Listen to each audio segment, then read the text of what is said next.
인사드리겠습니다. 안녕하세요. 네, 만나 뵙게 돼서 반갑습니다. 인제에서 오신 줄로 아시고 계신 분들이 아마 계실 것 같습니다. 갑자기 변경이 좀 생겨가지고요. 춘천에서 왔습니다. 죄송합니다. 잠깐 하나님 앞에 같이 기도하시겠습니다. 자비로우신 우리 하나님 아버지, 하나님을 알지 못하고 각처에서 헛되이 생을 소비하며 살던 저희들을 놀라우신 은혜와 섭리와 사랑으로 불러서 진리의 말씀을 들려 깨닫게 하시고 우리 영혼을 구원받게 하셔서 영원한 천국에서의 삶을 품고 살 수 있도록 은혜 베풀어 주신 것을 감사합니다. 구원받은 이후에도 우리 육체의 악한 성품을 좇아서 살도록 버려두지 아니하시고 하나님께서 친히 살아 역사하시는 몸된 교회 안에 붙잡아 주시고 교회를 통해서 모든 교훈과 신령한 은혜들을 공급하심으로 우리 힘으로 살아낼 수 없는 그 거룩한 삶을 한 걸음 한 걸음 살 수 있도록 함께 하신 은혜를 감사합니다. 주님 다시 오심하고 말씀하신 마지막 시대가 너무 가까운 이때를 2000년 복음의 마지막 주자로 우리가 살아가고 있습니다. 잠시 후에 주님 앞에 섰을 때 결코 부끄럽지 않도록 우리 남은 삶을 주님의 몸된 교회 안에서 구원받은 사람으로서의 그 위치를 지키고 복음을 위한 삶을 매진하며 살다가 설 수 있도록 더욱 도와주시기를 간절히 의지합니다. 오늘 주일을 맞이해서 한자리에 모여 교제케 하신 하나님, 이곳에 마땅히 함께 해야 될 우리 형제 자매님들 계시나 여러 사정으로 함께하지 못하다면은 하나님께서 이 아름다운 모임을 기억하게 하시고 다음에 함께할 수 있는 여러 여건과 형편을 주장해 주시기를 또한 간절히 의지합니다. 이 시간 마칠 때까지 성령께서만 두루 함께하시고 마땅히 깨달아야 될 하나님의 뜻을 깨닫고 품을 수 있도록 도와주옵소서. 우리를 영원히 구원하신 주 예수님 이름으로 기도드렸습니다. 아멘. 성경 찾겠습니다. 요나서 4장 성경입니다. 요나서 4장.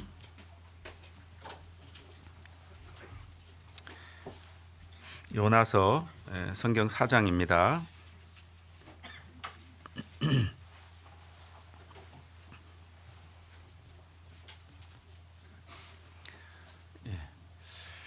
요나서 4장 구약성경 1288페이지입니다. 다 찾으셨으면 1절부터 5절까지 제가 읽겠습니다. 요나가 심히 싫어하고 노하여 여호와께 기도하여 가로되 여호와여 내가 고국에 있을 때에 이러하겠다고 말씀하지 아니하였나이까.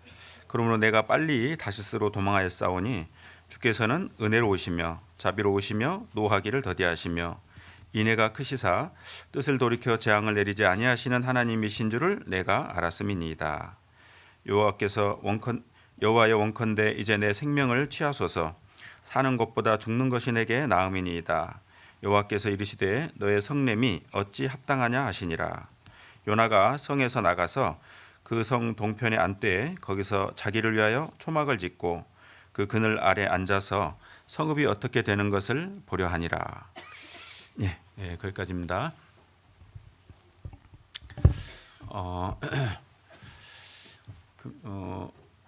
목요일 날인가 갑자기 연락을 받았습니다.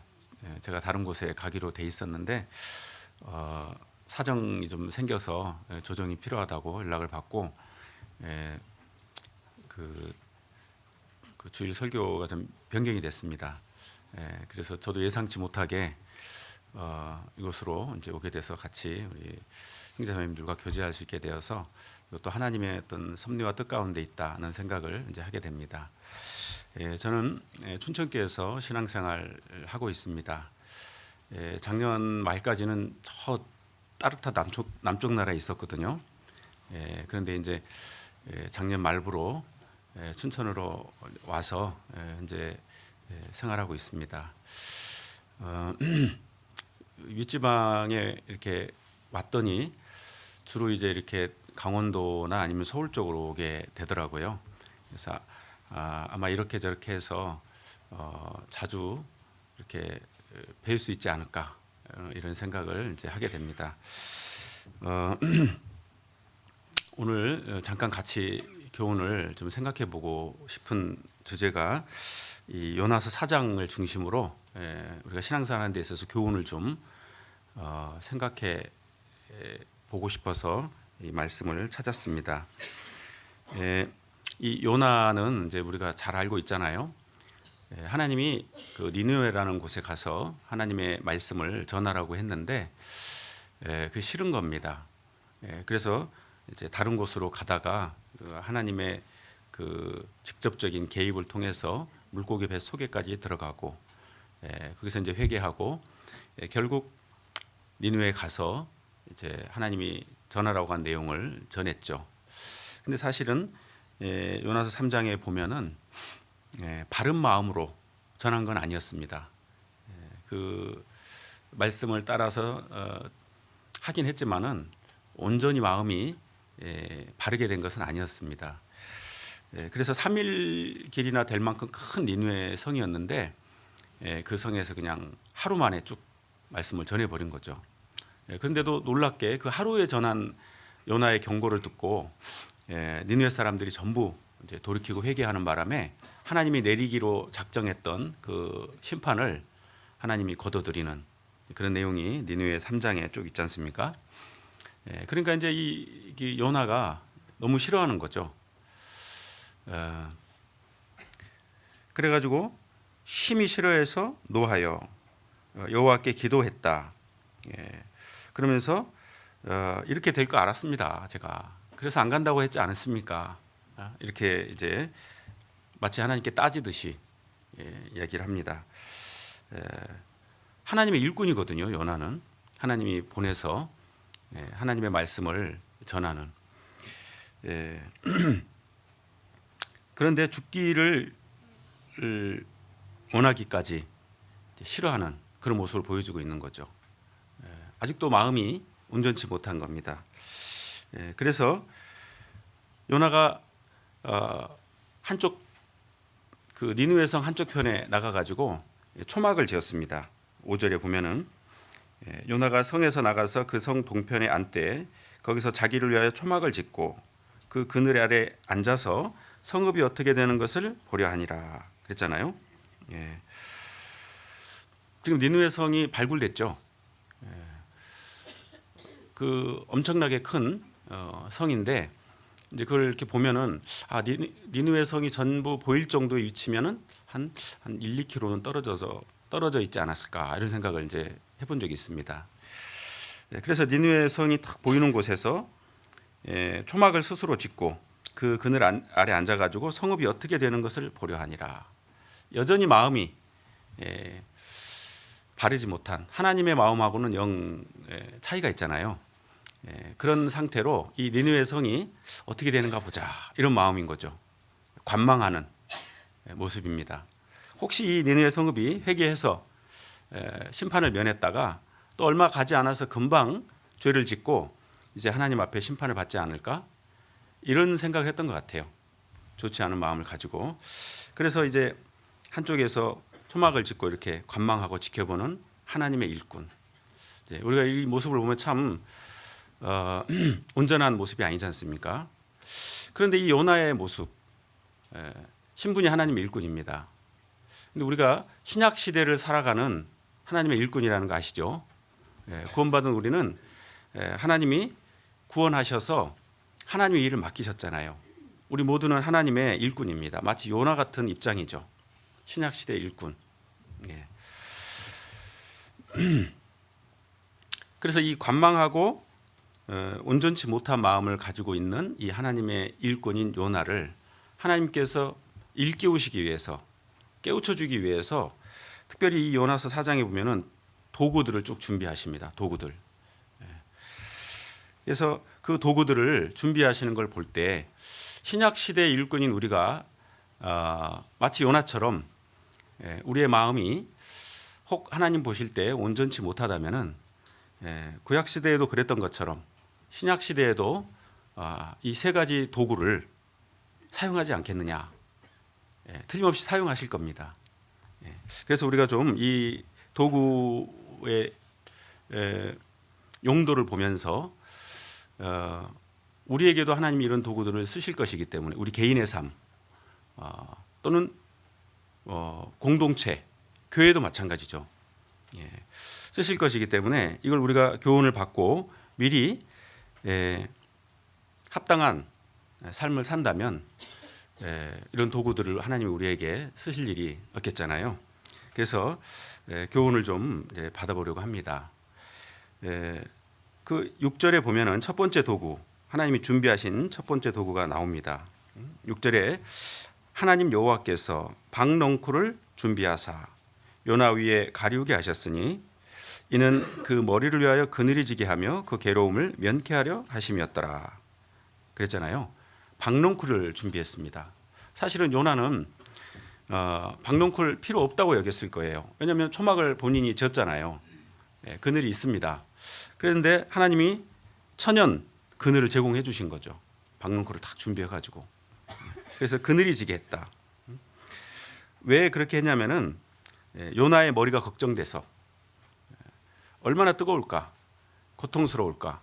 이걸 하나님이 걱정해 가지고 요나가 부탁한 것도 아닌데 하나님께서 준비해 주신 겁니다. 그 괴로움을 면케하려 하심이었더라. 조금 있으면 엄청나게 괴로움을 겪을 것이기 때문에 하나님이 그것을 보호해 주시기 위해서. 지금도 그 지역에 니느웨 동편 쪽에 보면은 지금 이란 지역인데요. 뭐 시로코라고도 하고 레샤바르라고도 하는 엄청난 열폭풍이 간혹 불어온답니다. 뜨거운 햇볕이 내리쬐면서 사람이 그걸 직접 이렇게 아무 그늘 없이 그걸 맞게 되면은 얼마 안 가서 탈진하고 생명을 잃는다고 하더라고요. 그 정도로 가혹하답니다. 그래서 하나님이 그걸 아시고 이렇게 이제 박넝쿨을 준비해 주신 거죠. 이 하나님의 마음을 보면은 필요를 느끼지도 못하고 부탁한 것도 아닌데 하나님이 미리 다 보시고 아시고 미래를 아시는 분이기 때문에 하나님의 일방적인 그 결정에 따라서 주어진 거잖아요. 우리가 그것을 은혜라고 합니다. 은혜.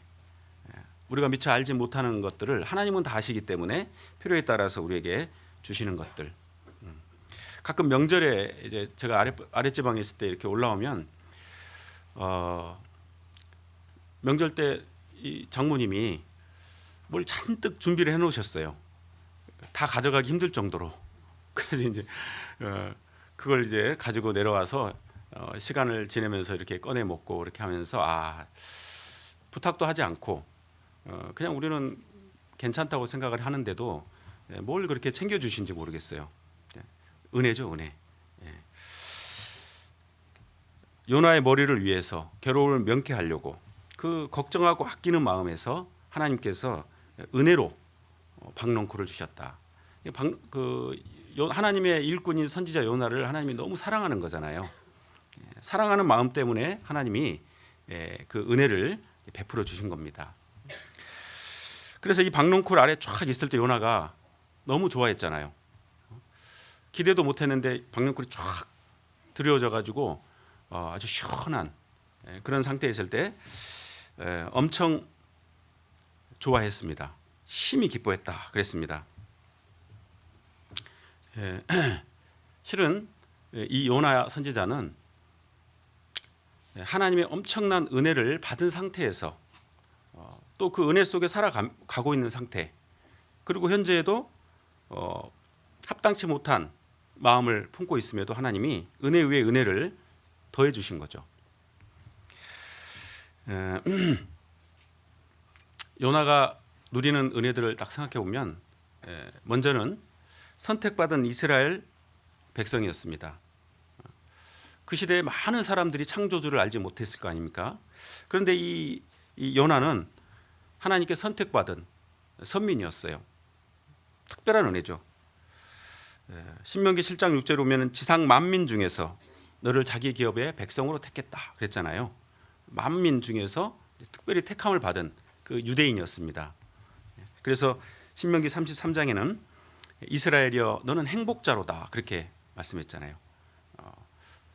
절대자 창조주 이 신이신 하나님, 그 하나님께 선택받은 이스라엘 민족, 얼마나 특별한 은혜지 않습니까? 우리가 구원받은 것처럼. 그리고 로마서 9장에는 그 이스라엘 사람들이 누리는 은혜들에 대해서 이렇게 쭉 나열했거든요. 양자됨과 영광과 언약들과 그리고 율법을 세우신 것과 예배와 약속들, 그런 은혜들을 쫙 누리고 있었습니다. 거기다가 선지자라고 하는, 직접 하나님의 말씀을 전해야 되는 선지자라고 하는 그 사역자, 일꾼으로 지금 하나님이 함께 하시고 그러고 계신 거죠. 이게 은혜 위에 은혜. 지금 마음이 잘못됐는데도 걱정해가지고 하나님이 박농크를 두려워지는 은혜를 또 더해주고 계신다는 겁니다. 사실 이 세상 모든 사람들은 정말 수많은 이 창조주 하나님의 은혜 속에 살고 있죠. 우리가 구원받기 전에도 하나님이 제공해 주신 모든 환경과 여건 속에서, 사실은 은혜 속에서 우리가 살아가고 있었던 거죠. 그런데 구원받기 전에는 우리는 몰랐잖아요. 지금 세상 사람들도 하나님의 은혜 속에 살고 있다는 걸 모른다는 겁니다. 비로소 우리는 구원받고 나서 이제 그 은혜를 안 겁니다. 하나님의 은혜 속에 내가 살아왔고 그 은혜로 말미암아 내가 구원을 받았다. 이걸 이제 알게 된 거죠. 인생에게 하나님이 가장 완전하고 완벽한, 마치 박농쿨 그늘처럼 쉼과 평안을, 안식을 누리게 하는 은혜, 예수 그리스도잖아요. 예수 그리스도, 우리 영혼에 참된 안식을 주는 은혜, 예수 그리스도입니다. 그래서 마태복음 11장 28절에는 수고하고 무거운 짐진 자들아 다 내게로 오라, 내가 너희를 쉬게 하리라. 그래서 우리는 그 예수님의 초청을 듣고 구원을 받아서 우리 영혼에 참된 안식과 평안, 또 자유를 누리고 있지 않습니까? 히브리서 4장 3절에 보면은 이미 믿은 우리들은 저 안식에 들어가는도다. 이미 믿은 우리들은 현재 우리가 그 안식에 들어와서 누리고 있고 장차 천국에 이제 들어갈 사람들이죠. 히브리서 4장 10절에도 이미 그 안식에 들어간 자는 하나님이 자기 일을 쉬신 것 같이 자기 일을 쉬느니라. 우리가 이제 이 세상에서 나의 존재의 근원, 죽음의 문제, 그 이후의 문제에 대해서 이제는 우리가 걱정하고 염려할 필요가 없잖아요. 다 해놨잖아요. 그래서 우리는 참된 평안과 안식을 누리고 이제는 이 땅에 사는 동안 자기 일, 우리 일을 위해 사는 게 아니죠. 예수님이 우리에게 맡기는 일을 잠시 하는 거죠. 우리 일은 쉬고, 그 유일하고 완전한 그늘, 바로 예수 그리스도를 우리에게 주신 겁니다. 박농쿨은 우리 구원받은 우리에게 있어서 예수 그리스도 가장 완전한 쉼과 안식과 평안을 제공하는, 그래서 우리에게 깨닫게 만들죠. 구약 성경에 창세기 22장에 보면은 그 모레아산에서 이삭을 바치는 아브라함의 모습 나오잖아요. 그때 하나님이 급하게 아브라함을 스톱시키시고, 그리고 이제 그 순양이 그 나무에 걸려 있는, 뿌리 나무에 걸려 있는 모습, 그 이제 준비하셨거든요. 그것도. 그리고 그 순양을 준비해 주시면서 뭐라고 했냐면 여호와 이레라 그랬습니다. 여호와 이레. 여호와 이레라는 게 뭡니까? 여호와께서 준비하셨다, 그런 뜻이잖아요. 박농쿨 준비하듯 예수 그리스도를 준비하셨잖아요. 그 모형이 바로 이삭 대신 하나님이 준비해 주신 순양이었던 것처럼, 우리가 그 예수 그리스도 하나님이 준비해 주신 그 우리 영혼의 참된 그늘 속에 들어와 있다는 걸 우리가 생각할 때 정말 엄청난 일이죠. 무한히 감사해야 될 일이죠. 그 은혜를 우리가 누리고 살고 있습니다. 그런데 우리가 신약 시대의 일꾼이기 때문에 한 가지 더 생각해야 될 것이 있습니다. 예수 그리스도로 구원받게 하신 그 은혜뿐 아니라 거기서 더해 주신 은혜가 뭘까? 물론 크고 작은 많은 것들이 있지만 가장 큰 은혜는 교회일 겁니다. 교회. 구원받은 그리스도인들이 함께 위로하고 교제하고 서로 사랑하고 이 교회를 은혜 위에 은혜를 더하신 것처럼 구원받은 이후에도 교회를 주셔가지고 이 교회 안에서 우리가 참된 위로와 안식과 평안을 계속 누리고 살게 하셨다는 겁니다. 그 은혜라는 걸 우리가 알아야 되거든요. 그 누가복음 10장에 보면은 그 여리고로 내려가다가 강도 만난 사람의 모습 있지 않습니까? 그 강도 만난 사람을 그 사마리아 사람이 치료해주고 그리고 주막에다가 맡기잖아요. 그리고 돌아올 때까지 돌봐달라고. 근데 그 주막은 교회의 모습이지 않습니까? 교회의 모습. 우리가 이 세상 하나님을 모르고 살면서 우리 영혼이 정말 그 혹독한 환경 속에서 정말 마귀가 역사하는 그런 세상 속에서 우리 영혼이 각종 상처를 받고 죽어서 영혼이 지옥 갈 뻔했는데 그런 우리를 구원하셔가지고 교회 안에 탁 두셔서 교회 안에서 주님 오실 때까지 우리가 살아가면서 상처가 치료되고 쉼과 안식을 얻도록 그렇게 하셨다는 거죠.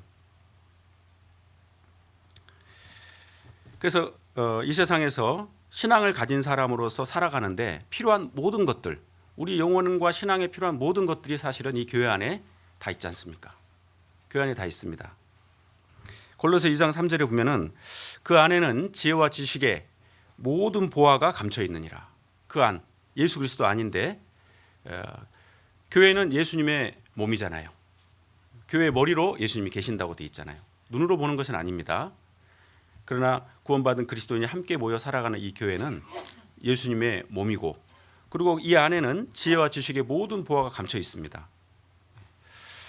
그래서 우리는 이 안에서 구원받은 이후에 하루, 한 달, 1년, 10년 살아가면서 우리의 영혼이 더욱 힘을 얻고 회복되고 일꾼으로 살아가는데 부족함 없게 채워지는 거죠. 진정한 우리 영혼의 쉼과 안식을 계속 영위합니다. 찬송에 보면은 주 날개 및 내가 평안히 쉬네 밤 밉고 비바람 불어쳐도 아버지께서 날 지키시리니 거기서 평안히 쉬리로다. 찬송 있잖아요.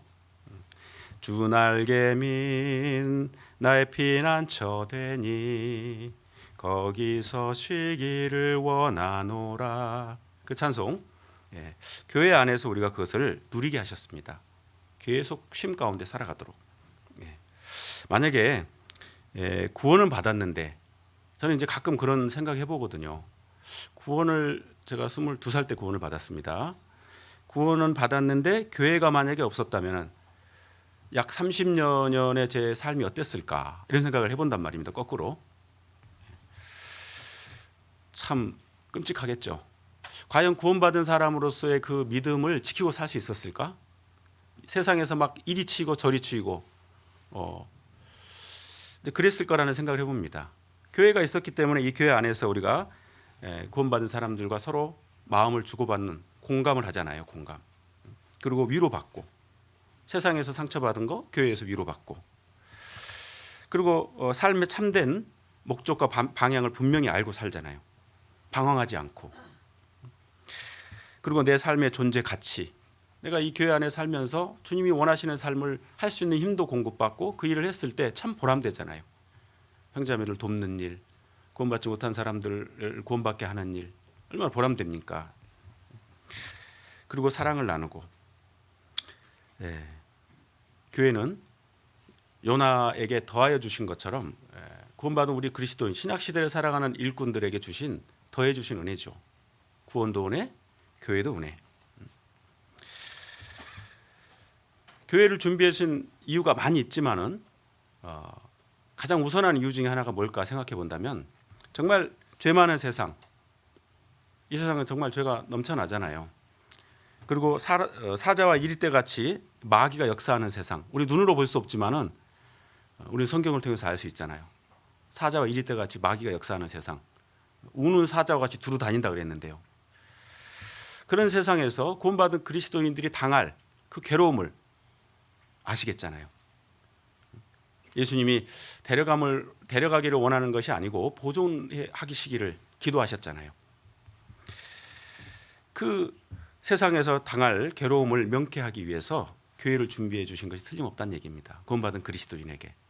이걸 이렇게 안다면은 우리는 교회를 경홀히 여길 수 없겠죠. 그리고 교회를 떠나는 일 있을 수 없을 겁니다. 분명히 안다면은.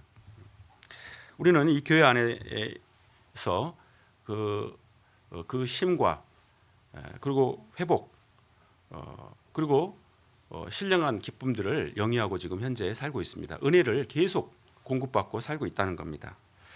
지금 요나의 모습이 딱 그 모습이거든요. 박넝쿨, 하나님이 은혜로 주시는 그 안에서 이제 아주 기뻐하고 살고 있습니다. 거기 6절 후반부에 보면은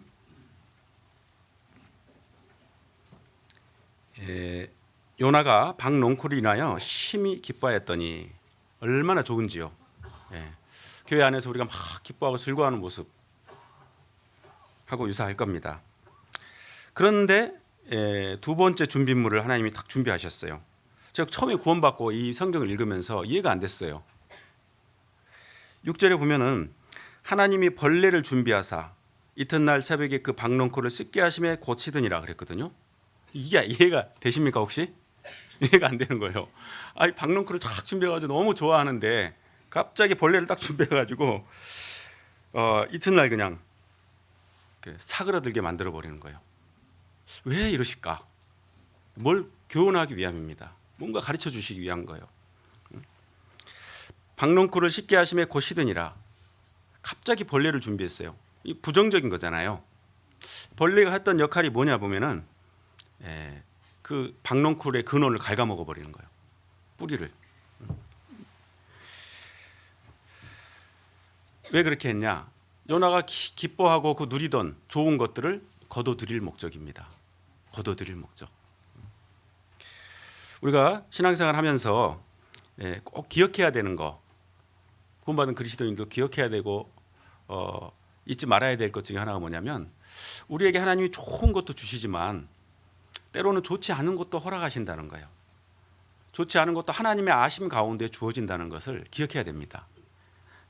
생도 하나님이 주장하시고 사도 하나님이 주장하시고 그리고 복도 하나님이 주장하시고 화도 하나님이 주장하신다. 이걸 이제 우리가 생각을 해야 됩니다. 우리가 원치 않는 나쁜 일, 그런 일들도 하나님의 아심과 허락하심 속에서 주어진다. 이걸 이제 알아야 되거든요.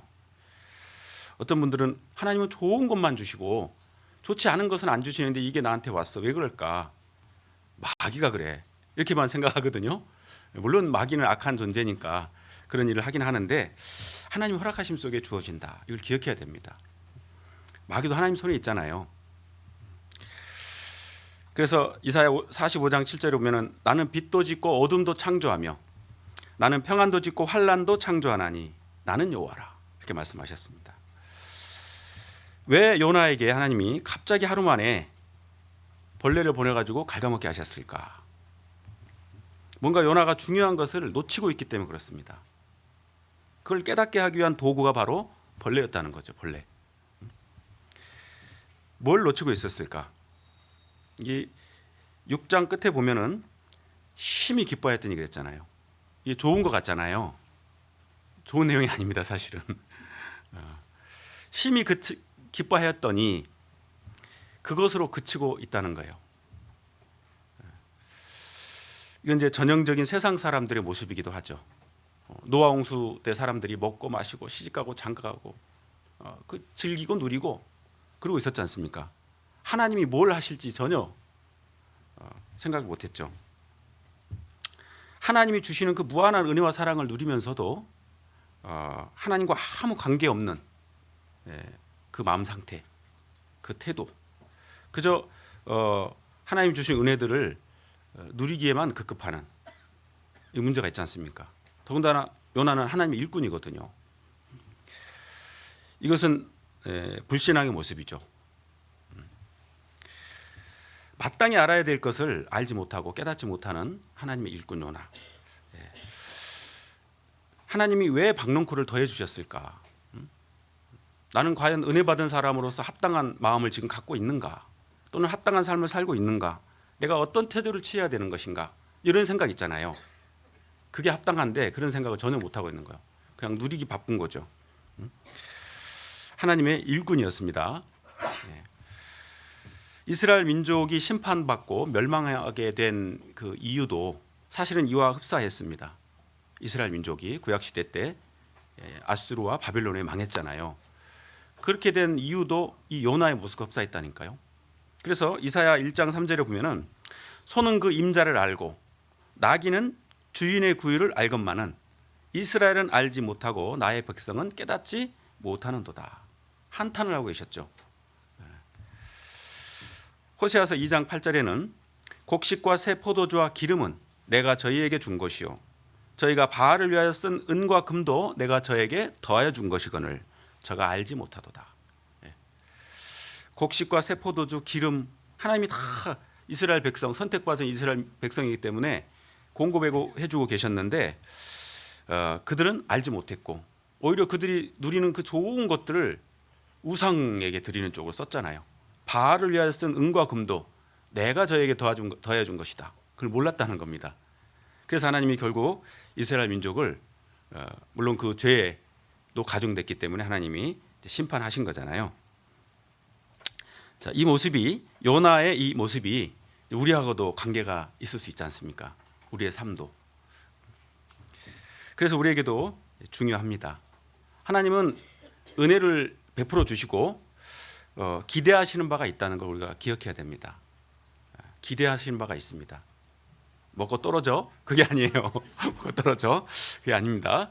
은혜를 제공해 주시고 기대하는 바가 있다는 거예요. 가끔 아이들 교회 아이들에게 너무 귀엽고 이뻐서 미리 이제 준비하는 경우가 있어요. 사탕도 있고 아이들이 좋아하는 거, 과자 같은 거. 그래가지고요 이걸 이제 주잖아요. 그러면 이제 자기에게 좋은 걸 주니까 되게 이제 환한 모습으로 좋아서 이렇게 받지 않습니까? 근데 이제 거기서 그치지 않고 하나만 줄래 아저씨 하나만 줄래 그런 물어보거든요. 근데 이제 크게 두 가지 모습으로 나뉘어요 애들이. 어떤 애들은요 이렇게 주는 애들이 있어요. 그러면 이제 마음이 되게 좋잖아요.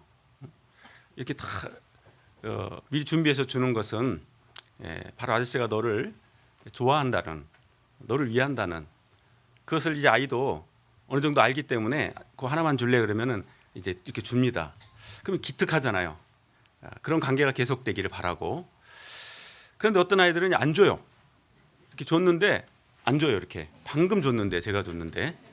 그럼 어떤 마음이 듭니까? 이렇게 괘씸한 이 녀석, 괘씸한데 그런 생각이 든다는 거죠.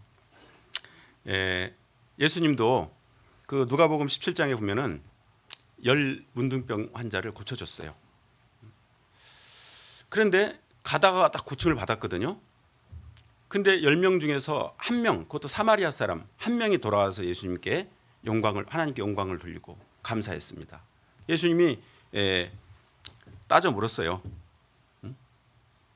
이 이방인 외에는 하나님께 영광을 돌리러 온 자가 없느냐?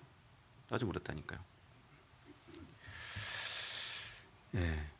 하나님은 은혜를 주시고 기대하시는 바가 있다는 거예요. 기대. 그걸 우리가 기억해야 됩니다. 요나는 아무 생각이 없었잖아요. 아무 생각이 없었습니다.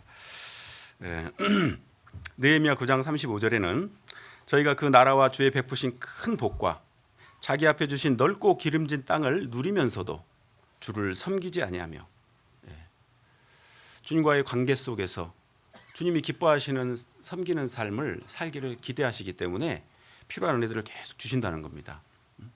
근데 이스라엘 사람들은 그러지 못했다. 그 나라와 베푸신 큰 복과 자기 앞에 주신 넓고 기름진 땅을 누리면서도 주를 섬기지 않았다. 이런 모습을 볼 때 하나님이 얼마나 안타까워하시겠습니까? 그래서 그걸 깨닫게 하기 위한 도구로 벌레를 딱 주신 거예요. 벌레를. 그래서 벌레가 갉아먹게 만드신 거죠. 과연 그러면 우리는 이제 언제 구원받았든 구원받은 이후에 지금까지 우리가 살아오면서 구원뿐만이 아니라 교회 안에서 또 삶 속에서 영육 간의 많은 은혜들을 계속 하나님이 공급하셨잖아요. 그 받고 누리는 그 은혜의 분량에 합당하게 내가 주님 앞에 보답하는 삶을 살고 있는가, 이걸 생각해 보는 게 중요하지 않습니까? 고린도 후서 5장 15절에 예수님이 그 바울 사도가 우리에게 일깨운 그 내용이, 다시는 저희 자신을 위해 살지 않고 오직 저희를 대신하여 죽었다가 다시 사신 자를 위하여 살게 하려 합니다. 그 목표가 분명하잖아요. 그렇다면은 구원받은 사람, 또 계속 은혜를 공급받는 사람으로서 은혜를 주시는 그 주님의 뜻에 합당하게 내가 내 삶을 살아가고 있는가, 받은 은혜에 합당한 분량대로. 디도서 2장 4절에는 선한 일에 열심하는 친 백성이 되게 하려 하심이니라. 정말 선한 일, 하나님 보실 때 그 선한 일에 열심하는 하나님의 백성으로서의 삶, 내가 지금 충분하게 살고 있는가, 이걸 생각해 봐야 되겠죠.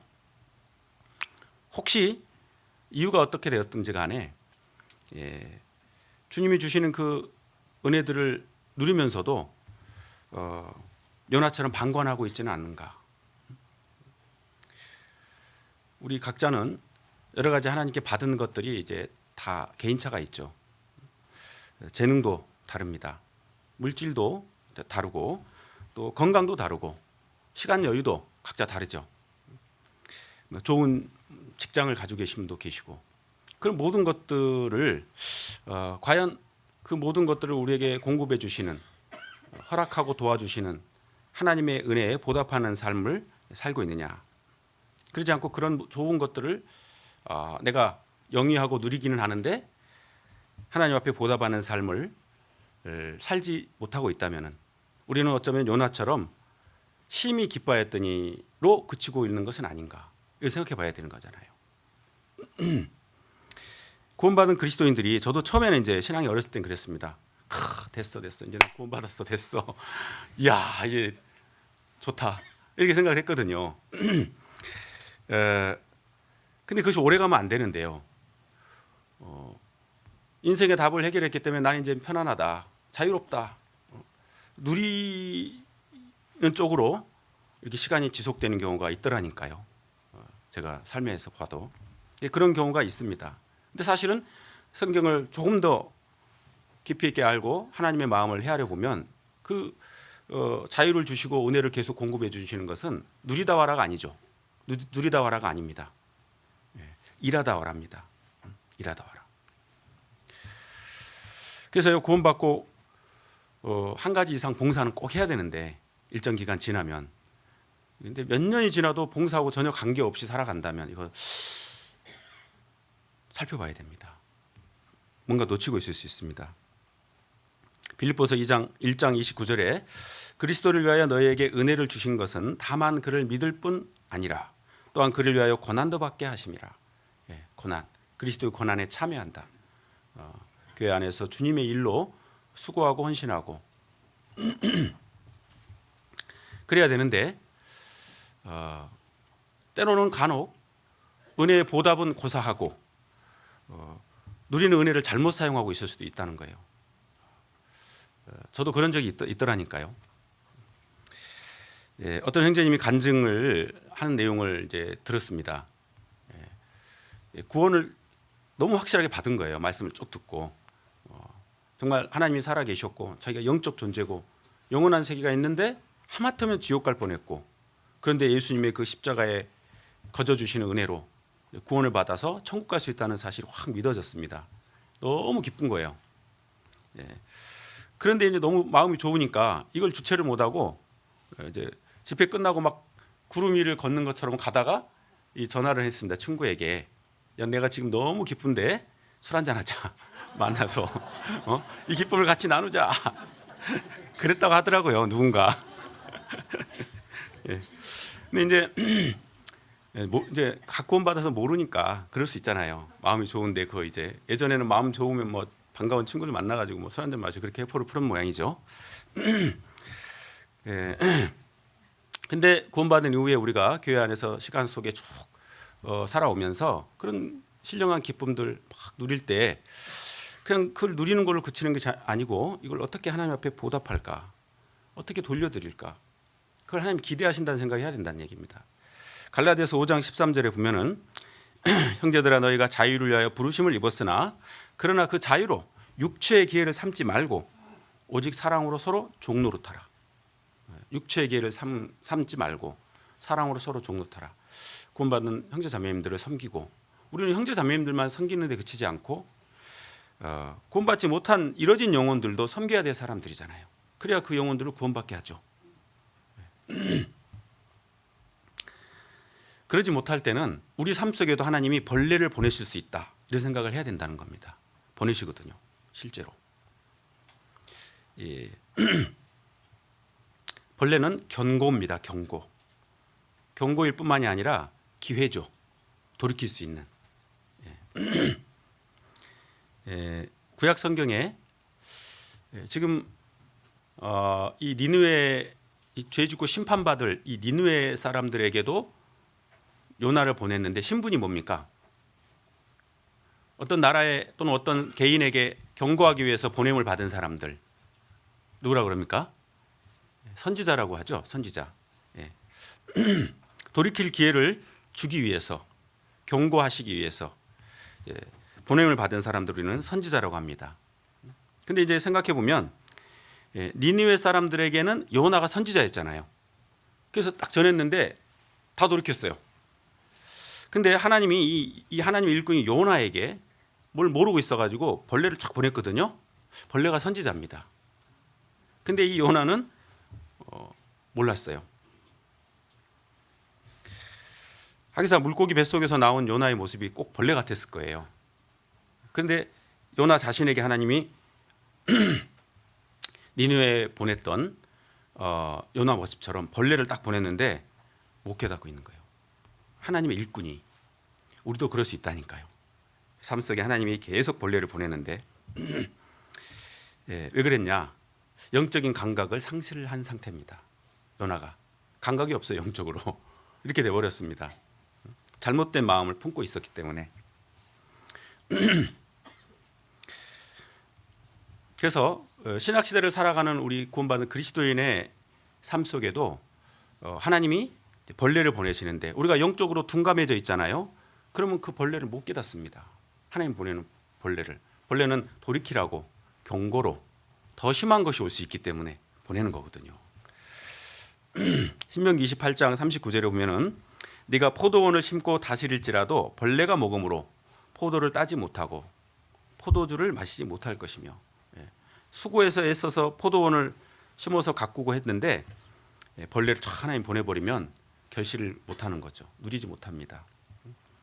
그래서 우리 삶에 혹시 하나님이 보낸 벌레는 없는가 살펴보는 것도 굉장히 중요합니다. 늘 살펴봐야 됩니다. 구원받은 이후에 그동안 쭉 감사하고 누려왔던 어떤 거룩하고 평안하고 선하고 아름다운 은혜들 많이 있었을 거 아닙니까? 그런 것이 없이 구원받은 사람들이 어떻게 신앙생활 할 수 있겠어요? 우리 각자는 그런 것들이 있기 때문에 지금도 우리가 신앙생활 하고 있습니다. 근데 그런 것들이 이렇게 벌레가 보내져서 갉아먹는 것처럼 우리 영적인 좋은 것들 또는 육적인 좋은 것들이 이렇게 사그라지는 일들, 그런 일들이 우리 삶 속에 있을 수 있습니다. 복음을 위한 헌신 속에서 오는 어떤 고난과 역경이 아니고요. 그냥 삶이 빈약해지거나 복음과 관계없이 뭔가 줄어지거나 좋지 않은 징후들이 보인다든지 또는 크고 작은 각종 사건 사고들 또는 염려와 근심거리, 선천적으로 몸이 이렇게 안 좋거나 또는 이제 연세가 들어가는 자연스러운 노화가 아닌 가끔 우리를 생각하게 만드는 질병도 혹시 벌레일 수 있습니다. 그래서 학개서 1장 5절에는 자기 소유를 살펴볼지니라 그랬잖아요. 우리 삶을 돌아봐야 된다. 우리는 신앙생활을 그렇게 해야 됩니다. 늘 나의 삶을 하나님이 어떻게 다스리고 계신지 돌아봐야 됩니다. 너희가 많이 뿌릴지라도 수입이 적으며 먹을지라도 배부르지 못하며 마실지라도 흡족하지 못하며 입어도 따뜻하지 못하며 일꾼이 삭슬 받아도 그것을 구멍 뚫어진 전대에 넣음이 되느니라. 하나님이 그런 일을 하신다는 거죠.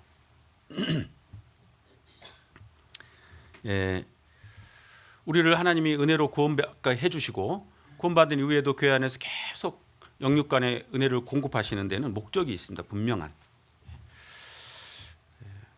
선한 일, 정말 하나님의 뜻을 이루는 일. 이제 그 뜻에 부합하지 못하고 합당한 삶을 살지 못할 때 하나님이 은혜 베푸신 은혜를 거두어 가시기도 한다. 이런 생각을 해보셔야 된다는 거죠. 그래서 우리 삶을 살펴보는 것은 굉장히 중요한 주제입니다. 구원받은 그리스도인에게 있어서 요나가 조금 일찍 이 벌레의 의미를 생각해 봤더라면 그 이후에 오는 정말 가혹한 일들을 당하지 않았을 수도 있습니다.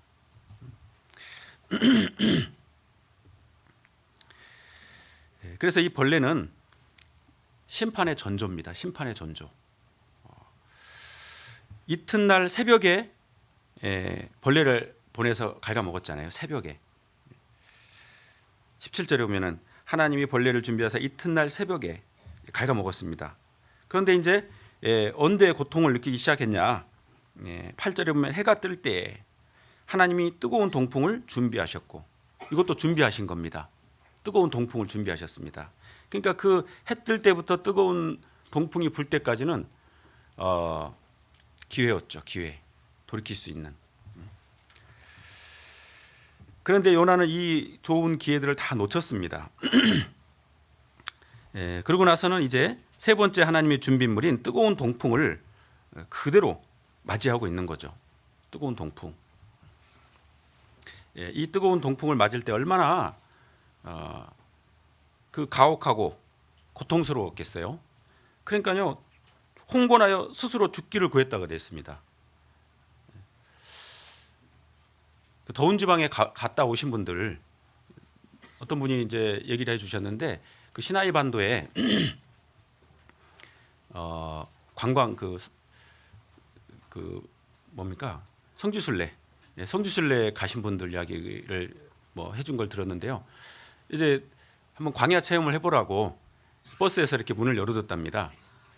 딱 내렸는데 수도꼭지가 떨어졌대요 몸에서.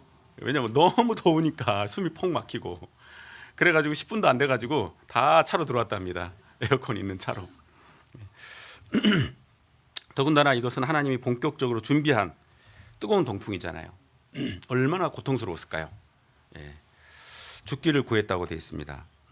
정말 좋은 것을 누릴 자격을 상실한 요나를 또 하나님이 깨우치기 위해서 아주 본격적이고 직접적으로 개입하시는 겁니다. 이거 하나님의 손대심이에요. 직접적으로 벌레를 보냈는데 돌이키지 못하고 그 기회를 놓쳤기 때문에 하나님 본격적으로 손을 대시는 겁니다. 이것은 구원받지 못한 사람들에게는 심판입니다. 구원받지 못한 사람들에게도 기회를 계속 주시죠 하나님이. 근데 그걸 놓칠 때 심판이고 구원받은 그리스도인들에게는 징계잖아요. 징계. 요나에게 있어서는 징계죠. 근데 니느웨 사람들은 이걸 듣고서 다 돌이켰는데 이 요나는 놓쳐버린 겁니다. 구원받은 그리스도인들에게 신앙생활 속에서 크고 작은 징계가 있다. 이것을 안다는 것은 참 또 중요한 주제죠. 징계가 있다는 건 하나님 자녀다 그거잖아요. 하나님 나를 다스리신다. 구원받는 그리스도인들에게 징계가 있다는 거 분명하게 이제 아는 게 중요합니다. 그래서 히브리서 12장 8절에 보면은 징계는 다 받는 것이오늘 너희에게 없으면 사생자여 참 아들이 아니다 그랬잖아요. 구원받은 사람들을 하나님이 일일이 간섭하시고 다스린다는 거 이거 확실히 알아야 되잖아요. 자라가는 과정에서 우리가 부모님에게 혼나는 일이 없을 수는 없잖아요. 늘 실수가 많고 우리가 연약하기 때문에. 그리고 바르게 되는 것처럼 하나님도 우리를 깨우치시고 바로잡기 위한 도구로 징계하십니다. 징계. 누가복음 여기 이제 잡아주시고요. 12장 한번 보겠습니다. 누가복음 12장.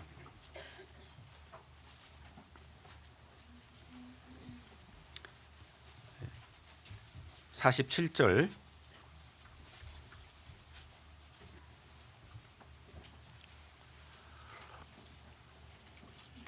12장 47절 48절 제가 읽겠습니다.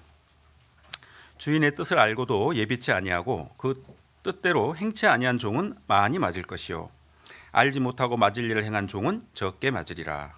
무릇 많이 받은 자에게는 많이 찾을 것이요 많이 맡은 자에게는 많이 달라 할 것이니라. 이렇게 말씀하셨잖아요. 이 세상 삶이 끝나고 주님 앞에 가서는 이 말씀이 무슨 그렇게 해당 사항이 많이 있겠습니까? 거기서는 이제 이 세상 것은 다 지나갔는데요. 이건 뭡니까? 이 땅에 사는 동안 구원받은 그리스도인들에게 말씀하고 계시는 거죠. 알지 못하고 맞을 일을 행한 자는 종은 적게 맞고 또 많이 받은 자에게는 많이 찾을 것이다.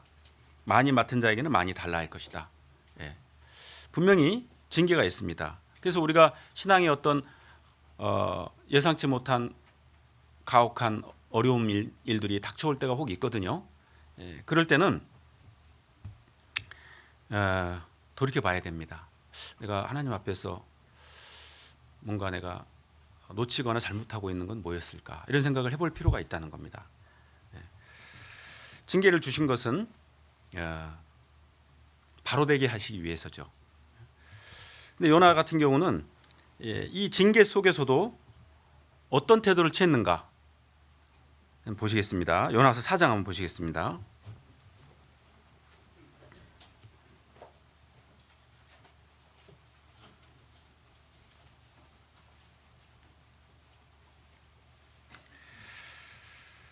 요나서 4장 8절 9절 제가 읽겠습니다. 해가 뜰 때에 하나님이 뜨거운 동풍을 준비하셨고 해는 요나의 머리에 쬐매 요나가 혼곤하여 스스로 죽기를 구하여 가로되 사는 것보다 죽는 것이 내게 나으니이다. 하나님이 요나에게 이르시되 내가 이 박농클로 인하여 성냄이 어찌 합당하냐? 그가 대답하되 내가 성내어 죽기까지 할지라도 합당하니이다. 엄청난 모습이잖아요. 내가 성내고 화내고 막 죽더라도 합당합니다. 하나님은 야, 네가 이 박농클로의 성냄이 너 과연 합당한 일이냐? 이렇게 물어보는데요. 합당하다고 막 하나님께 대드는 모습이죠. 자, 이건 뭘 우리에게 교훈해 주실까요? 징계가 있을 뿐만이 아니라 징계받을 때의 태도에 대해서 하나님 우리를 교훈해 주시는 거죠. 징계받을 때의 태도. 하나님은 사랑하는 사람을 징계한다고 여러 곳에 반복해서 말씀하셨습니다.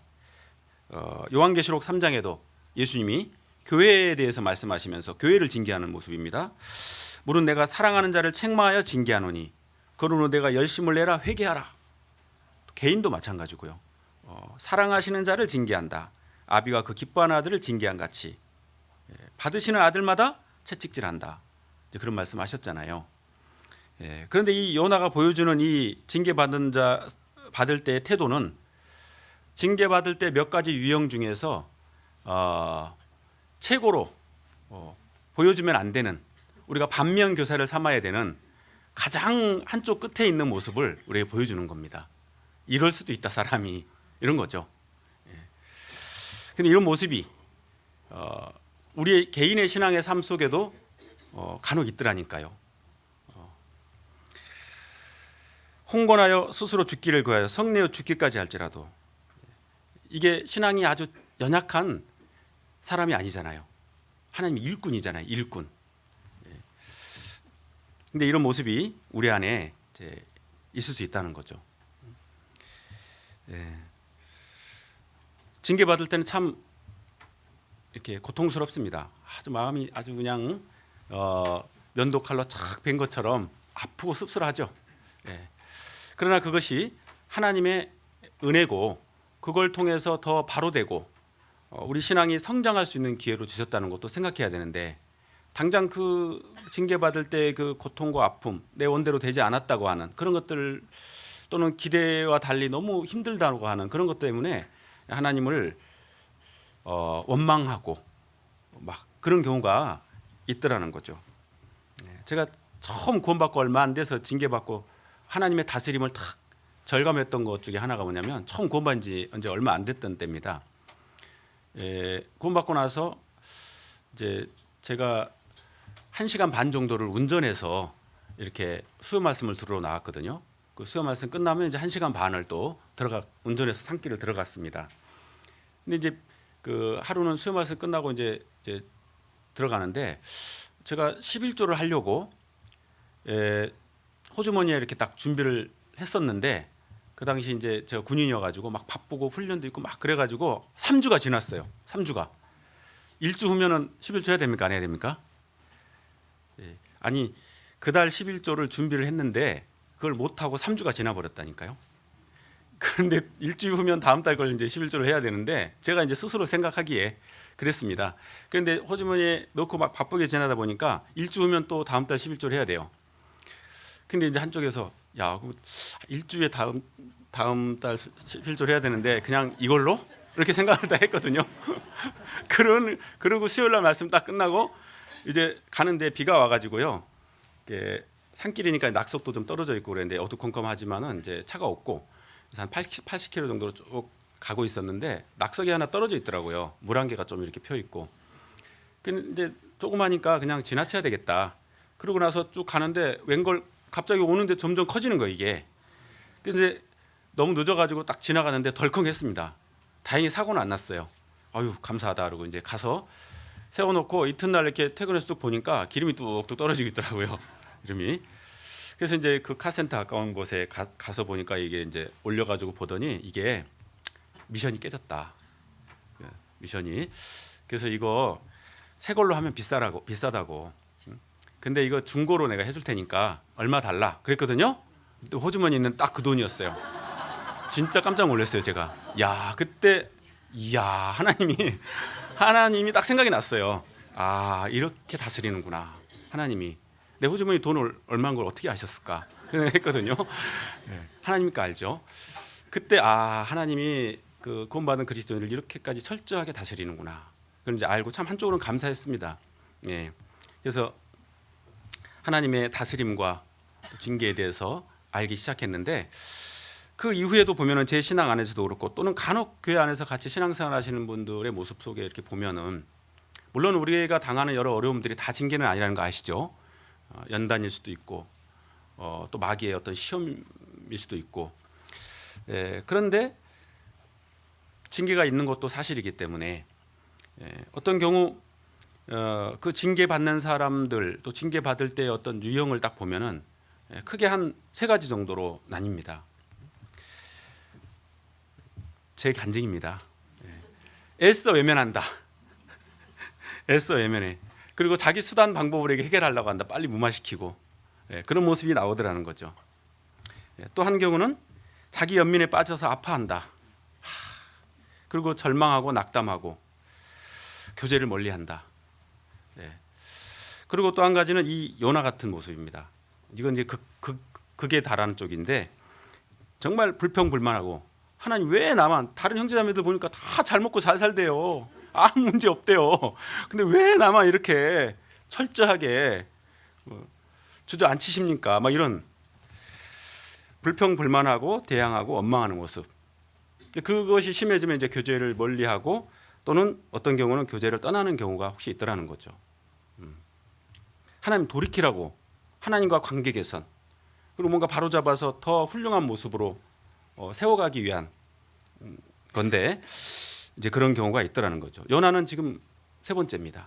요나의 모습은 이건 반면교사를 삼으라고 기록해 주신 거죠. 이러면 안 된다. 이사야 1장 5절 6절에도 이스라엘 민족들에게 하나님이 거의 한탄하시면서 하신 말씀이 너희가 어찌하여 매를 더 맞으려고 더욱 패역하느냐. 온 머리는 병들었고 온 마음은 피곤하였으며 발바닥에서 머리까지 성한 곳이 없이 상한 것과 터진 것과 새로 맞은 흔적뿐이거늘 그것을 짜며 싸매며 기름으로 유하게 함을 받지 못하였도다. 그렇게 했잖아요. 이스라엘 민족이. 근데 구원받은 그리스도인도 마찬가지일 수 있다. 징계 받을 때 정말 그 하나님이 기대하시는 모습과 참된 지혜, 그것은 하나님 앞에 굴복되는 겁니다. 굴복. 빨리 깨닫고 아이고 하나님 하고 굴복되는 게 가장 지혜로운 모습이고, 하나님이 또 하나님의 어떤 그런 노를, 징계를 경감시킬 수 있는 자세라는 겁니다. 경감. 불쌍히 여기시는 하나님께 자비로움을 구하고 매달리는 모습, 물론 회개하는 모습이죠. 고린도서 10장 22절에는 우리가 주보다 강한 자냐? 그런 말씀이 있거든요. 우리 주님을 대적해서 이길 수 없잖아요. 요나는 합당합니다. 막 죽기까지 해도 이러는데 그래봤자 요나만 손해죠. 그래서 우리 삶 속에, 우리 신앙생활 속에서 뜨거운 동풍이 불어올 때 빨리 돌이키는 자세, 정말 순종하는 자식 같은 그런 모습을 취하는 것이 가장 지혜로운 모습이고 하나님이 기대하시는 모습이다. 하나님이 그리스도인을 징계할 때 그냥 쉽게 막 징계를 하시는 게 아닙니다. 저 이 말씀을 보고 참 마음에 하나님의 마음을 깊이 마음이 와닿던 적이 있습니다. 한번 또 찾아보겠습니다. 여기 잡아주시고 예레미야 31장입니다. 예레미야 31장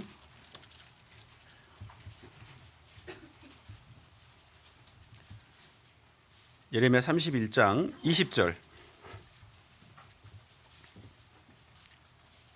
20절 같이 한번 읽겠습니다. 에브라임은 나의 사랑하는 아들, 기뻐하는 자식이 아니냐. 내가 그를 책망하여 말할 때마다 깊이 생각하노라. 그러므로 그를 위하여 내 마음이 치근한즉 내가 반드시 그를 긍휼히 여기시리라. 여호와의 말이니라. 긍휼히 여기리라. 여호와의 말이니라. 그 에브라임은 나의 사랑하는 아들, 기뻐하는 자식이 아니냐. 내가 그를 책망하여 말할 때마다, 책망해서 말할 때마다 그냥 하는 게 아니고 깊이 생각하노라. 그렇잖아요.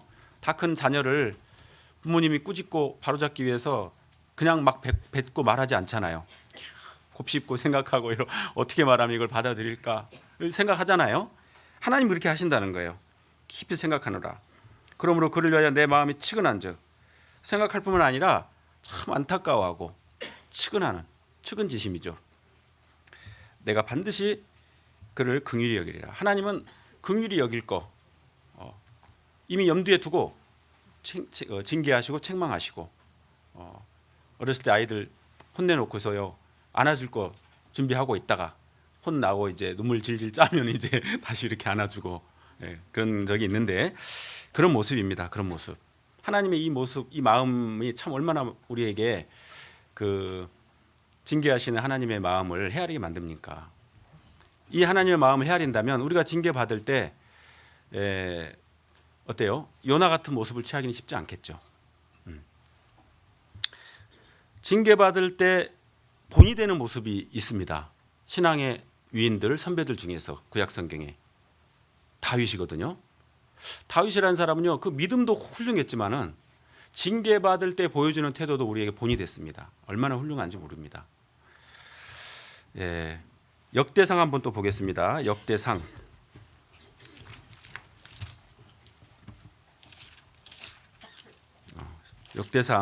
21장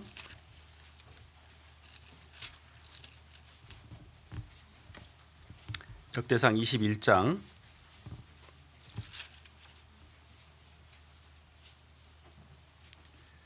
21장 구약성경 641페이지입니다. 8절 제가 읽겠습니다. 다윗이 하나님께 아뢰되 내가 이 일을 행함으로 큰 죄를 범하였나이다. 이제 강구 없나니 종의 죄를 사하여 주옵소서. 내가 심히 미련하게 행하였나이다 하니라. 완전히 굴복된 거죠. 그 인구조사, 이 마음이 높아져가지고 인구조사한 것 때문에 막 하나님께 징계를 받았거든요. 그러니까 다윗이 하나님께 기도하면서 큰 죄를 범했습니다. 기도 간구합니다. 종의 죄를 용서해 달라고. 제가 참 미련한 사람입니다. 이런 기도를 한 거죠. 이 모습이 하나님 볼 때 얼마나 합당했겠습니까? 이미 자기가 뭘 잘못했는지 그걸 버리고 싶은 마음이 다 갖춰졌는데 계속 징계를 유지시킬 이유가 없잖아요. 그래서 거기 15절에 보면은 하나님이 예루살렘을 멸하러 사자를 보내셨더니 사자가 멸하려 할 때에 여호와께서 보시고 이 재앙 내림을 뉘우치사 멸하는 사자에게 이르시되 족하다 이제는 네 손을 거두라 하시니 때 여호와의 사자가 여부스 사람 오르난의 타작마당 곁에 선지라. 예. 이제 다윗이 있는 그 예루살렘 성까지 하나님이 원래는 심판하려고 딱 했는데 이제 다윗이 굴복됐거든요. 그래서 이제 천사에게 족하다 손을 거두라 스톱시켰습니다. 경감이죠, 경감. 이것이 우리에게 징계받을 때 합당한 모습이다 그거죠. 그래서 우리가 징계받을 때 징계를 분명하게 깨닫고 돌이키는 합당한 자세를 취할 때 그것이 우리 신앙 성장과 회복의 발판이 됩니다. 하나님과 더욱 친밀해지죠. 하나님을 더욱 깊이 경험하고 하나님이 어떨 때 무엇을 싫어하시는구나 이런 걸 또 철저하게 알고 있잖아요. 이사야 30장 26절에는 여호와께서 그 백성의 상처를 싸매시며 그들의 맞은 자리를 고치시는 날에는 달빛은 햇빛 같겠고 햇빛은 7배가 되어 7날의 빛과 같으리라. 예. 하나님이 우리를 고치실 때는 맞은 자리를 고치시는 날에는 달빛이 햇빛처럼 된다. 달빛은 좀 어둡잖아요. 햇빛하고는 비교가 안 되죠. 그리고 햇빛은 만약에 햇빛 같은 신앙이었다면은 7날의 빛과 같이 되리라. 햇빛 7개 합쳐놓은 것만큼 될 거다. 이런 말씀이거든요. 신앙의 성장을 말합니다. 징계가 꼭 나쁜 건 아니에요. 징계가 없을 수도 없고. 근데 우리가 그 징계가 주어질 때 그걸 징계로 깨닫고 그리고 돌이키고 합당한 태도를 취할 때 우리 신앙은 성장할 수밖에 없습니다. 그렇다고 우리가 징계 바다에 쓰겄다 그렇게 할 필요는 없어요. 우리는 누구나 다 잘못할 수 있고 현재도 잘못 속에 살 수도 있고 연약하기 때문에 하나님이 때에 맞게 다스립니다. 그러나 징계라는 것이 주어질 때는 깨닫고 합당한 태도를 취할 때 우리 신앙은 성장한다는 것을 우리가 이제 교훈을 생각해야 되겠습니다. 결론적으로 하나님이 요나에게 요나서 4장의 그 세 가지 준비물을 탁 사용하셔가지고 깨닫게 하고 싶은 것이 있었습니다. 결론입니다. 한번 보시겠습니다. 요나서 4장 돌아가 보시겠습니다.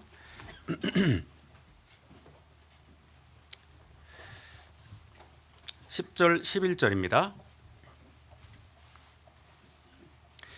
여호와께서 가라사대 내가 수고도 아니하였고 배양도 아니하였고 하룻밤에 났다가 하룻밤에 망한 이 박농쿨을 내가 아꼈거든. 하물며 이 큰 성읍 니느웨에는 좌우를 분변치 못하는 자가 12만여 명이요 육축도 많이 있나니 내가 아끼는 것이 어찌 합당치 아니하냐.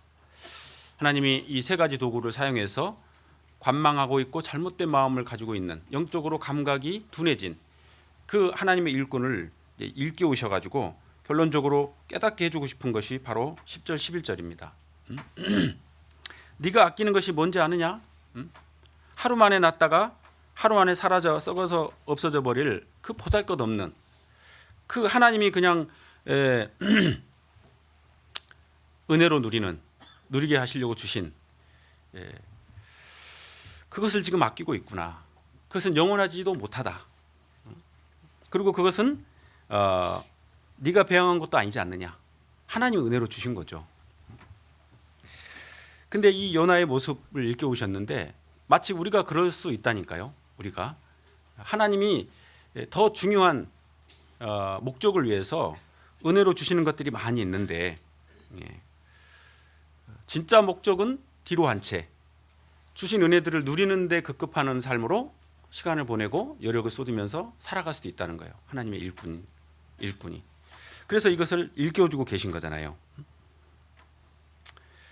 이 땅에 속한 것들, 육신에 속한 것들, 영원한 것을 위해 필요한 도구로 주신 것에 불과한데 그 주객이 전도돼 가지고 도구 자체를 귀하게 여기고 있잖아요. 거기에 마음과 생각을 다 뺏겨 가지고 살아가는 일꾼의 모습이죠. 대표적으로는 뭐니 해도 머니죠. 머니. 예. 그리고 물질을 버는 목적, 물론 그 물질로 우리의 삶을 영위하면서 건강도 돌아보고 또 필요한 가족들 생활도 챙기고 그렇게 하는 것은 맞습니다. 그 모든 것들이 사실은 하나님을 위해서, 복음을 위해서잖아요. 근데 그것으로 딱 그쳐버리거나 그 물질을 벌기 위한 시간과 수고와 노력은 온통 하는데 하나님과의 보답하는 삶은 단절돼 있다. 이렇게 되는 게 문제라는 거죠.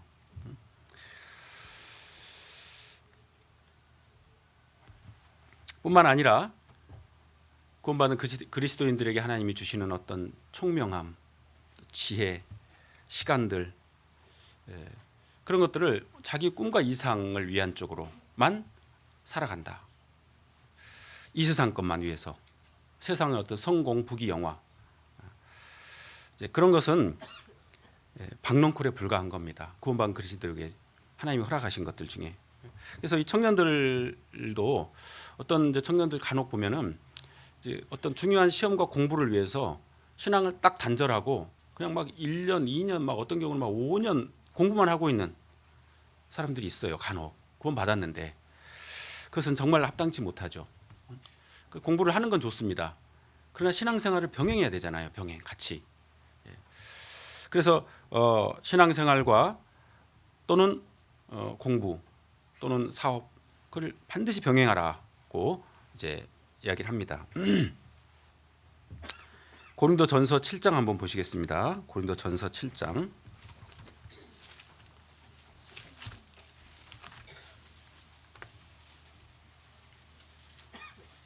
고린도전서 7장 29절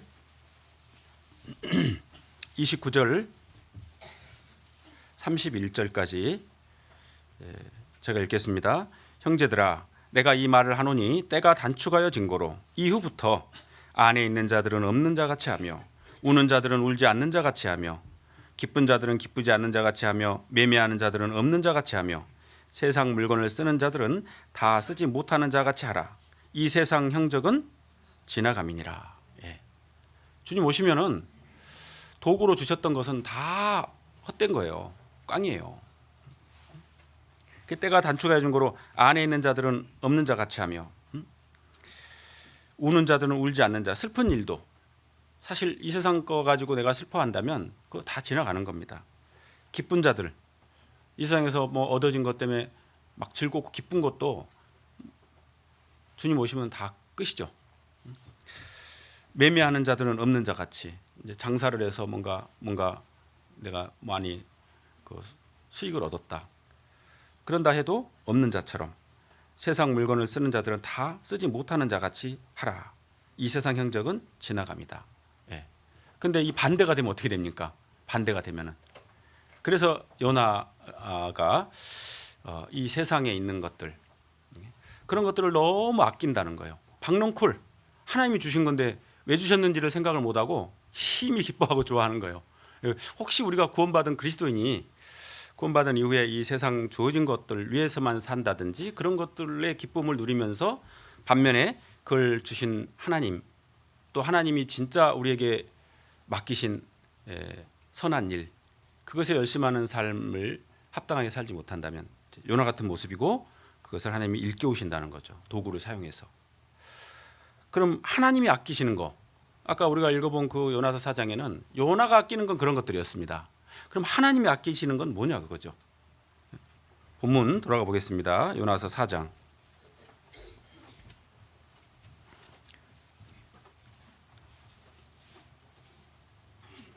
11절 10절 끝부터 제가 읽겠습니다. 내가 아꼈거든 하물며 이 큰 성읍 니느웨에는 좌우를 분변치 못하는 자가 12만여 명이요 육축도 많이 있나니 내가 아끼는 것이 어찌 합당치 아니하냐. 하나님이 아끼는 것과 인생이 아끼는 것 차원이 다르잖아요. 하나님은 생명을 아끼잖아요. 육축의 생명까지도 아낍니다. 그런데 좌우를 분변치 못하는 자가 12만여 명이다. 아직 뭐 이거 밥인지 된장인지 구별 못하는 그런 사람들이 12만여 명이나 있다. 그 생명을 하나님 아끼고 계신다는 거예요. 육축도 아낍니다. 사람의 영혼을 하나님이 얼마나 아끼십니까? 사람의 영혼. 그 사람의 영혼이 자기가 처한 운명을 알지 못한 가운데서 이뤄져 가는 모습을 하나님 볼 때 마음이 어떻겠습니까? 그걸 일깨워주고 계시잖아요. 근데 더군다나 이 요나는 일꾼이잖아요. 하나님과 함께 하나님과 같은 마음을 품고 하나님의 일을 대신해야 될 사람인데 얼마나 안타깝냐 그거예요. 그래서 하나님이 이걸 깨닫게 해주기 위해서 그 도구를 사용하시는 거예요. 보잘것없는 박농쿨, 자기 것도 아니면서 그것은 아낄 줄 알면서 생명 귀한 줄은 모르는 하나님의 일꾼이죠. 왜? 니느웨 사람들 다 죽었으면 좋겠다 이런 생각하고 있었거든요. 그래서 하나님이 돌이키기 위해서 이 세 가지 도구를 사용하셨습니다. 니느웨 사람들이 비록 죄는 졌지만 하나님의 그 심판에서 멸망받는 것은 하나님도 원치 않는 거죠.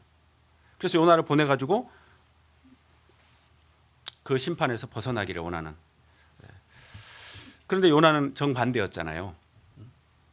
영적으로 감각도 둔해졌고. 그래서 하나님이 박농쿨도 너 지금 은혜 받고 있어. 너 박농쿨. 그리고 벌레 너 지금 뭘 모르고 있어.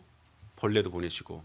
그리고 안 되겠네 하고 이제 하나님 징계를 보내신 거죠. 뜨거운 동풍을 준비했습니다.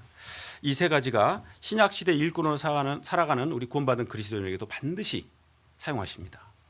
그걸 우리에게 교훈하고 계십니다. 그래서 우리 삶을 살펴봐야 됩니다. 그리고 우리는 어떤 마음을 품어야 될 것이냐. 하나님의 마음을 가진 사람들이잖아요. 구원받은 사람들은. 고린도전서 2장에 보면 우리가 주의 마음을 가졌느니라 그랬습니다. 그렇다면 하나님이 아끼시는 걸 우리도 아끼고 살아야 되겠죠. 정말 그 우리 주변에 영혼만 본다면 너무너무 안타깝잖아요. 그가 가진 게 많든 또는 가난하든 그 영혼은 이루어져 있잖아요. 우리도 그런 모습을 봐야 되거든요. 영적으로. 그 하나님이 얼마나 아끼시기 때문에 그 영혼을 정말 안타까워하고 건지기 위한 그런 마음으로 우리가 진리를 아는 사람으로서 필요한 역할을 다 해야 되는 거죠. 뿐만 아니라 형제 자매님들도 귀하죠. 구원받은 형제 자매님들 얼마나 귀합니까? 하나님이 얼마나 귀하게 보시잖아요. 형제 자매님들 귀한지 알아야 됩니다. 소중한지 알아야 됩니다. 그게 합당하죠. 교회에 귀한 것도 알아야 되고요. 그리고 봉사에 어떤 직분이 주어졌다는 거. 정말 교회 안에서 내 하나님 궁중에 그 문지기로 있는 것이 좋다. 그런 말을 했잖아요. 그런 것처럼 교회 안에서 뭔가 직분을 내가 가지고 할 수 있다는 것이 얼마나 감사한지. 그런 것도 아끼고 귀한지 알아야 됩니다. 하나님이 요나를 일깨우실 때 그 하나님이 아끼시는 것을 쭉 일깨워 주셨는데 우리에게도 이렇게 생각하고 말씀하고 계시지 않겠냐는 거예요. 하나님이 아끼시는 것이 무엇인지. 그래서 네 가족 중에는 하나님이 새알릴 거예요. 그 니느웨의 12만 명을 새알렸듯이 우리 개인에게 내 가족 중에는 좌우를 분변치 못 아직 구원받지 못한 사람 누구 내 직장에는 구원받지 못한 사람 누구 몇 명, 내 친척 중에 내 학교 중에서 좌우를 분변치 못한 사람 누구 몇 명 있다. 그러지 않겠습니까? 우리에게 일깨우실 겁니다. 틀림없이.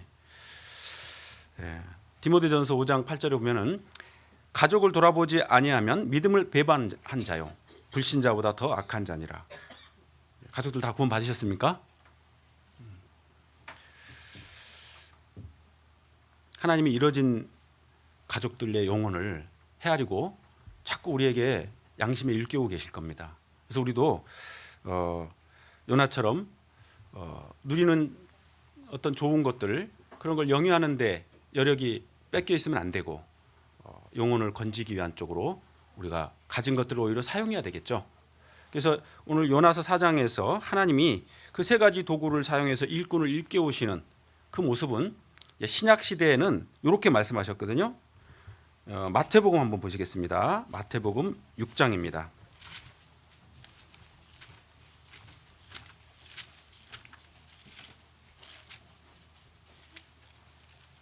마태복음 6장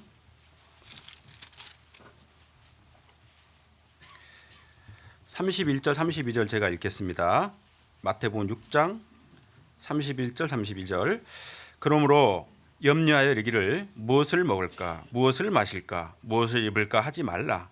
이는 다 이방인들이 구하는 것이라. 너희 천부께서 이 모든 것이 너희에게 있어야 할 줄을 아시느니라. 미리 아신다니까요. 우리가 몰라도 하나님 아셔서 베풀어 주십니다. 우리가 해야 될 건 뭡니까? 33절 같이 한번 읽겠습니다. 너희는 먼저 그의 나라와 그의 의를 구하라. 그리하면 이 모든 것을 너희에게 더하시리라. 예. 우선순위가 분명하잖아요. 이게 딱 바뀌면은 세 가지 도구를 딱 사용하실 수 있습니다. 그래서 늘 우리가 내가 이 세상에 지금 왜 남겨져 있고 무엇을 위해서 살아야 되는지, 내 주변에 나와 관계되어진 이뤄진 영혼들이 몇 명이나 있는지, 어떻게 그들에게 복음을 전해야 될 것인지, 그 마음을 늘 품고 그 일을 위해서 교회 안에서 함께 수고하고 애쓰고 살아가야 마땅할 겁니다.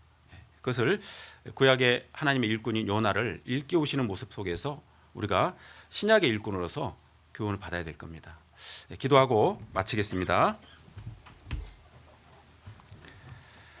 자비로우신 우리 아버지 하나님, 창조주를 알지 못하고 헛되이 살아가던 저희들, 이제 하나님의 그 놀라우신 은혜와 섭리와 자비 속에서 구원을 얻고 구원받은 사람으로서 우리 영혼이 참된 자유와 안식을 누리며 이 땅을 살아가고 있습니다. 우리의 삶의 여정 속에도 하나님 늘 가까이 하시고 필요한 은혜들을 때마다 일마다 베풀어 주시는 것, 그것은 아직도 이 진리를 알지 못함으로 삶이 무엇인지 죽음 앞에 두려워하고 죄에 짓눌리는 그 이뤄진 영혼들을 건지는 일을 진력하게 하기 위함인 줄을 생각하게 됩니다. 하나님께서 늘 그 삶을 바르게 살 수 있도록 일깨워 주시고 또 필요한 은혜와 능력을 공급해 주시기를 간절히 의지합니다. 오늘 주일 이후에 교회 안에 계획된 여러 일정 가운데도 하나님께서 은혜와 자비로 함께해 주시고 주 안에서 서로 기뻐하고 즐거운 가운데서 주님의 뜻을 헤아리고 합당히 살아갈 수 있도록 도와주옵소서. 우리를 영원히 구원하신 주 예수님 이름으로 기도드렸습니다. 아멘.